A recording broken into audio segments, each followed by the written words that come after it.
ಲೋಕಸಭೆಯಲ್ಲಿ ಪ್ರತಿಪಕ್ಷ ನಾಯಕ ಹಾಗೂ ಕಾಂಗ್ರೆಸ್ ಪಕ್ಷದ ಸರ್ವೋಚ್ಚ ನಾಯಕ ರಾಹುಲ್ ಗಾಂಧಿಯವರ ವಿರುದ್ಧ ಕಳೆದ ಒಂದೂವರೆ ವರ್ಷಗಳಿಂದ ನಡೀತಾ ಬಂದಿರೋ ಅವರ ಪೌರತ್ವ ಪ್ರಶ್ನಿಸಿ ಬೆಂಗಳೂರಿನ ಭಾರತೀಯ ಜನತಾ ಪಕ್ಷದ ಒಬ್ಬ ಸಾಮಾನ್ಯ ಕಾರ್ಯಕರ್ತ ವಿಘ್ನೇಶ್ ಶಿಶಿರ್ ನಡೆಸಿರುವ ಹೋರಾಟ ಮತ್ತೊಂದು ಮಜಲನ್ನು ತಲುಪಲಿದೆ.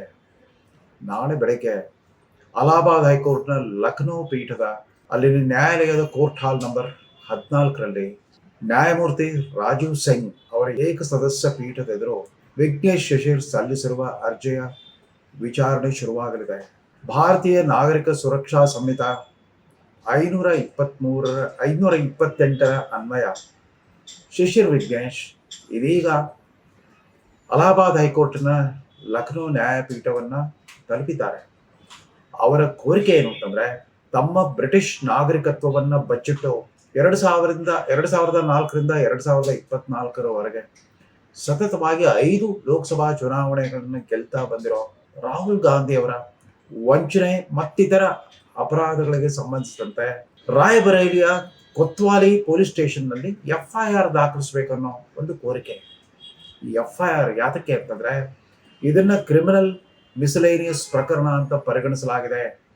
ಈ ಮೊದಲು ತಮಗೆಲ್ಲ ಗೊತ್ತಿರೋ ಹಾಗೆ ರಾಯಬರೇಲಿಯ ಜನಪ್ರತಿನಿಧಿಗಳ ನ್ಯಾಯಾಲಯದಲ್ಲಿ ಈ ಕೇಸ್ ಬಂದಿತ್ತು. ಅಲ್ಲಿ ಕಲಾಪ ಭಂಗದ ಕೆಲವು ಪ್ರಯತ್ನಗಳನ್ನು ಸ್ಥಳೀಯ ಕಾಂಗ್ರೆಸ್ ಕಾರ್ಯಕರ್ತರು ನಡೆಸಿದ್ರಿಂದ ತದನಂತರ ಅದೇ ಲಖನೌ ಬೆಂಚಿನ ಅಲಹಾಬಾದ್ ಹೈಕೋರ್ಟ್ನ ನ್ಯಾಯಪೀಠ ಆ ಪ್ರಕರಣವನ್ನ ಲಖನೌನಲ್ಲಿನ ಜನಪ್ರತಿನಿಧಿಗಳ ನ್ಯಾಯಾಲಯಕ್ಕೆ ವರ್ಗಾಯಿಸಿತ್ತು. ಅಲ್ಲಿ 8 ದಿನಗಳ ಕಾಲ ಸತತವಾಗಿ 20 ತಾಸು ವಾದ ಮಂಡನೆ ನಡೆದ ಬಳಿಕ ಕಳೆದ ಜನವರಿ 28ರಂದು ಅಲ್ಲಿನ ನ್ಯಾಯಾಧೀಶ ಮ್ಯಾಜಿಸ್ಟ್ರೇಟ್ ಕೋರ್ಟ್ ವಿಶೇಷ ಮ್ಯಾಜಿಸ್ಟ್ರೇಟ್ ನ್ಯಾಯಾಲಯದ ನ್ಯಾಯಾಧೀಶ ಅಲೋಕ್ ವರ್ಮಾ ಒಬ್ಬ ವ್ಯಕ್ತಿಯ ಪೌರತ್ವವನ್ನು ನಿರ್ಧರಿಸುವ ಅಧಿಕಾರ ವ್ಯಾಪ್ತಿ ತಮ್ಮ ಕೋರ್ಟ್ಗೆ ಬರಲ್ಲ ಅಂತ ತೀರ್ಪು ಕೊಟ್ಬಿಟ್ರು. ಅಷ್ಟರ ಮಟ್ಟಿಗೆ ರಾಹುಲ್ ಗಾಂಧಿಗೆ ಒಂದು ರಿಲೀಫ್ ಅನ್ನು ಕೊಟ್ಟರು. ಶಿಶಿರ್ ವಿಘ್ನೇಶ್ ರವರ ಮೊದಲ ಪ್ರಯತ್ನಕ್ಕೆ ಸ್ವಲ್ಪ ಮಟ್ಟಿಗೆ ಹಿನ್ನಡೆಯಾಗಿತ್ತು. ಇದೀಗ ಲಖನೌ ಜನಪ್ರತಿನಿಧಿಗಳ ನ್ಯಾಯಾಲಯದ ಮ್ಯಾಜಿಸ್ಟ್ರೇಟ್ ಕೋರ್ಟ್ನ ಆದೇಶವನ್ನ ಪ್ರಶ್ನಿಸಿ ಹೈಕೋರ್ಟ್ ಮೆಟ್ಟಿಲೇರಿದ್ದಾರೆ. ಅಲ್ಲಿ ಭಾರತೀಯ ನ್ಯಾಯ ಸಂಹಿತೆ 2023, ಭಾರತೀಯ ನಾಗರಿಕ ಸುರಕ್ಷಾ ಸಂಹಿತೆ 2023ರ ಸೆಕ್ಷನ್ 528ರ ಅಡಿಯಲ್ಲಿ ಈ ಅಪೀಲನ್ನು ಸಲ್ಲಿಸಿದ್ದಾರೆ. ಈ ಅರ್ಜಿದಾರರ ಕೋರಿಕೆ ಏನು ಅಂತಂದ್ರೆ, ರಾಹುಲ್ ಪೌರತ್ವದ ಪ್ರಶ್ನೆಯನ್ನ ಖಚಿತವಾಗಿ ನಿರ್ಧರಿಸಿದಾನೆ, ತನ್ನ ಅಧಿಕಾರ ವ್ಯಾಪ್ತಿಗೆ ಒಳಪಡಲ್ಲ ಅನ್ನೋ ತೀರ್ಪು ಕೊಟ್ರಲ್ಲ, ಆ ನ್ಯಾಯಾಧೀಶರ ಆದೇಶಕ್ಕೆ ತಡೆ ನೀಡಬೇಕು. ಅದನ್ನ ತಳ್ಳಿ ಹಾಕಿಬಿಟ್ಟು ರಾಹುಲ್ ಗಾಂಧಿ ಅವರ ವಿರುದ್ಧ ಭಾರತದ ಕಾನೂನಿನ ವಿವಿಧ ಸೆಕ್ಷನ್ಗಳ ಅಡಿಯಲ್ಲಿ FIR ದಾಖಲಿಸುವಂತೆ ಆದೇಶ ನೀಡಬೇಕು ಅಂತ ಪ್ರಾರ್ಥಿಸಿದ್ದಾರೆ. ಅಂದ್ರೆ ಇದರಲ್ಲಿ ಸರ್ಕಾರಿ ಗೌಪ್ಯತಾ ಕಾಯ್ದೆ 1923, ವಿದೇಶಿ ಪ್ರಜೆಗಳ ಕಾಯ್ದೆ 1946, ಪಾಸ್ಪೋರ್ಟ್ ಕಾಯ್ದೆ 1967, ಭಾರತೀಯ ನ್ಯಾಯ ಸಂಹಿತೆ 2023 ಮತ್ತು ಭಾರತೀಯ ನಾಗರಿಕ ಸುರಕ್ಷಾ ಸಂಹಿತಾ ಕಾನೂನು 2023 ಇವುಗಳ ವಿವಿಧ ಸೆಕ್ಷನ್ಗಳ ಅಡಿಯಲ್ಲಿ ಈ ಅರ್ಜಿಯನ್ನು ಸಲ್ಲಿಸಲಾಗಿದೆ. ನಮಗೆಲ್ಲ ಗೊತ್ತಿರುವ ಹಾಗೆ ಈ ಪ್ರಸಂಗದ ಬಗ್ಗೆ ಹೊಸದಿಗಂತ ಡಿಜಿಟಲ್ ಸುದ್ದಿವಾಹಿನಿ ನಿರಂತರವಾಗಿ ನಾಗರಿಕರಲ್ಲಿ ಜಾಗೃತಿಯನ್ನು ಮೂಡಿಸ್ತಾ ಬಂತೆ. ಶಿಶಿರ್ ವಿಘ್ನೇಶ್ ಸುಮಾರು 45 ವಿವಿಧ ರೀತಿಯ ಪುರಾವೆಗಳ ಸಮೇತ, ಅದರಲ್ಲಿ ಪೇಪರ್ ದಾಖಲೆಗಳಿದ್ವು ಮತ್ತು ಆಡಿಯೋ ವಿಡಿಯೋ ಪೆನ್ ಡ್ರೈವ್ ಸಾಕ್ಷ್ಯಾಧಾರ ಸಮೇತ ರಾಯಬರೇಲಿ ತದನಂತರ ಲಖನೌದ ಜನಪ್ರತಿನಿಧಿಗಳ ನ್ಯಾಯಾಲಯದಲ್ಲಿ ತಮ್ಮ ವಾದ ಮಂಡನೆ ಮಾಡಿದ್ರು. ಈ ಶಿಶಿರ್ ವಿಘ್ನೇಶ್ ಯಾವುದೇ ವಕೀಲರನ್ನ ಎಂಗೇಜ್ ಮಾಡದೇನೆ ತಮ್ಮ ಕೇಸನ್ನ ತಾವೇ ಪ್ರತಿಪಾದನೆ ಮಾಡ್ತಾರೆ ನ್ಯಾಯಾಲಯದಲ್ಲಿ. ಅಷ್ಟರ ಮಟ್ಟಿಗೆ ಭಾರತದ ಅತ್ಯಂತ ಜನಪ್ರಿಯ ರಾಜಕಾರಣಿಗಳ ಪೈಕಿ ಒಬ್ಬರಾಗಿರೋ ರಾಹುಲ್ ಗಾಂಧಿ, ಬಹುಶಃ ನರೇಂದ್ರ ಮೋದಿ ನಂತರದ ಪರ್ಯಾಯ ಹೆಸರೇ ರಾಹುಲ್ ಗಾಂಧಿ ಅನ್ನೋ ವಾತಾವರಣದಲ್ಲಿ ಅವರ ಪೌರತ್ವ ಪ್ರಶ್ನಿಸಿ ಅವರು ಹೋರಾಟ ಮುಂದುವರಿಸಿಕೊಂಡು ಬರ್ತಾ ಇದ್ದಾರೆ.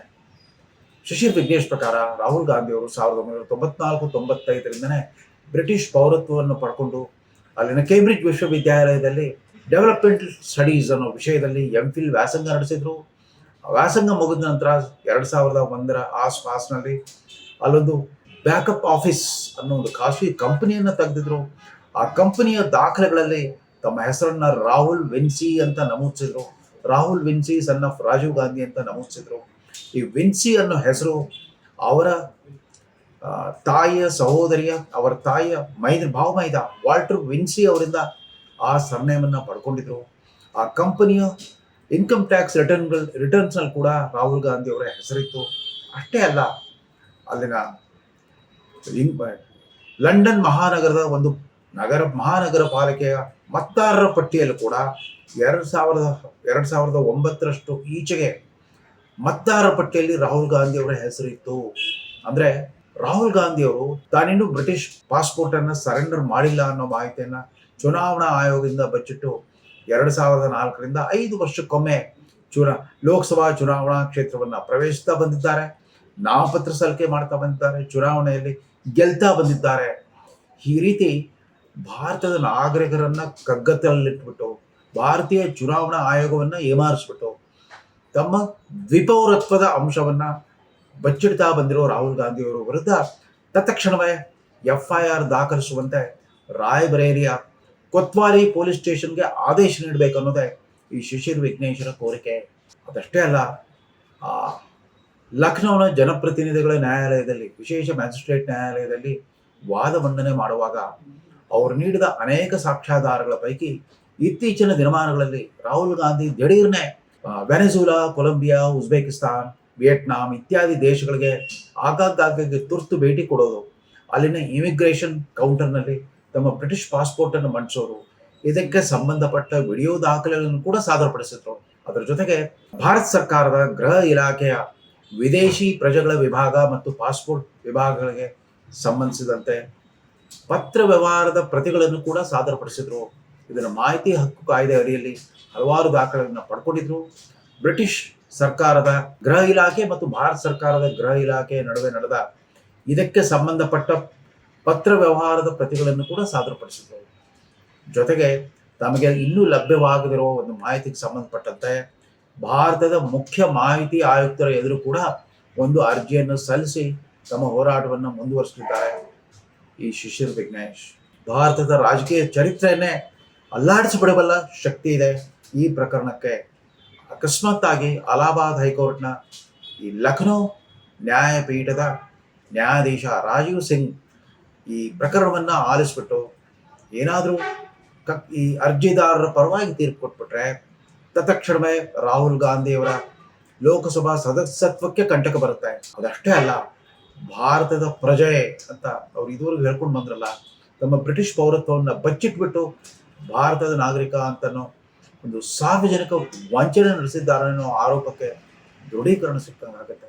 ಅದು ಕಾಂಗ್ರೆಸ್ ಪಕ್ಷ, ಕೇವಲ ಕಾಂಗ್ರೆಸ್ ಪಕ್ಷಕ್ಕೆ ಮಾತ್ರವಲ್ಲ, ಸ್ವಾತಂತ್ರ್ಯೋತ್ತರ ಭಾರತದ ಪ್ರಜಾಪ್ರಭುತ್ವ ವ್ಯವಸ್ಥೆಗೆ ಒಂದು ದೊಡ್ಡ ಆಘಾತವನ್ನು ಉಂಟು ಮಾಡಬಲ್ಲಂತಹ ಪರಿಣಾಮ ಹೊಂದಿದೆ ಈ ಪ್ರಕರಣ. 1975ರಲ್ಲಿ ರಾಹುಲ್ ಗಾಂಧಿಯವರ ಅಜ್ಜಿ ಇಂದಿರಾ ಗಾಂಧಿಯವರು ರಾಯಬರೇಲಿ ಕ್ಷೇತ್ರದಿಂದ ತಮ್ಮ ಎದುರಾಳಿ ರಾಜ್ ನಾರಾಯಣ್ ವಿರುದ್ಧ ಭ್ರಷ್ಟಾಚಾರ ಮತ್ತಿತರ ಅಕ್ರಮ ಚಟುವಟಿಕೆಗಳ ಮೂಲಕ ಚುನಾವಣೆ ಗೆಲುವು ಸಾಧಿಸಿದ್ರು ಅನ್ನೋ ಒಂದು ಪ್ರಕರಣಕ್ಕೆ ಸಂಬಂಧಪಟ್ಟಂತೆ ಅಲಹಾಬಾದ್ ಹೈಕೋರ್ಟಿನ ನ್ಯಾಯಮೂರ್ತಿ ಸಿನ್ಹಾ ಒಂದು ಚರಿತ್ರಾರ್ಹ ತೀರ್ಪನ್ನು ಕೊಟ್ಟಿದ್ರು. ಇಂದಿರಾ ಗಾಂಧಿಯವರ ಚುನಾವಣೆಯನ್ನು ರದ್ದುಗೊಳಿಸಿದ್ರು. 6 ವರ್ಷಗಳ ಕಾಲ ಅವರು ಚುನಾವಣೆಯಲ್ಲಿ ಸ್ಪರ್ಧಿಸಿದಂತೆ ನಿರ್ಬಂಧ ಹೇರಿದ್ರು. ಆ ತೀರ್ಪಿನ ನಂತರ ಏನೇನೆಲ್ಲ ನಡೆದೋಗ್ಬಿಡ್ತು. 1975ರಿಂದ 77ರವರೆಗೆ ತುರ್ತು ಪರಿಸ್ಥಿತಿ, ಸರ್ವಾಧಿಕಾರ, ದರ್ಪ, ದೌರ್ಜನ್ಯ, ಸಂವಿಧಾನದ ಜೊತೆಗೆ ಚೆಲ್ಲಾಟ ಎಲ್ಲವೂ ನಡೆದೋಗ್ಬಿಟ್ಟಿತ್ತು. ಆ ಇತಿಹಾಸದ ಕರಾಳ ನೆನಪಿನಡಿಯಲ್ಲಿಯೇ ಇದೀಗ ರಾಹುಲ್ ಗಾಂಧಿಯ ದ್ವಿಪೌರತ್ವದ ಪ್ರಕರಣದ ವಿಚಾರಣೆ ನಾಳೆ ಅಲಹಾಬಾದ್ ಹೈಕೋರ್ಟಿನ ನ್ಯಾಯಮೂರ್ತಿ Rajiv Singh court hall number 14ರಲ್ಲಿ ಈ ವಿಚಾರಣೆ ಆರಂಭವಾಗಲಿದೆ. ಅದೀಗ criminal miscellaneous case number 623/2026 criminal miscellaneous ಪ್ರಕರಣ ಸಂಖ್ಯೆ 623/2026 ಅಂತ ಮೊನ್ನೆ 17ನೇ ತಾರೀಕೆ ಇದು ನೋಂದಣಿಯಾಗಿದೆ.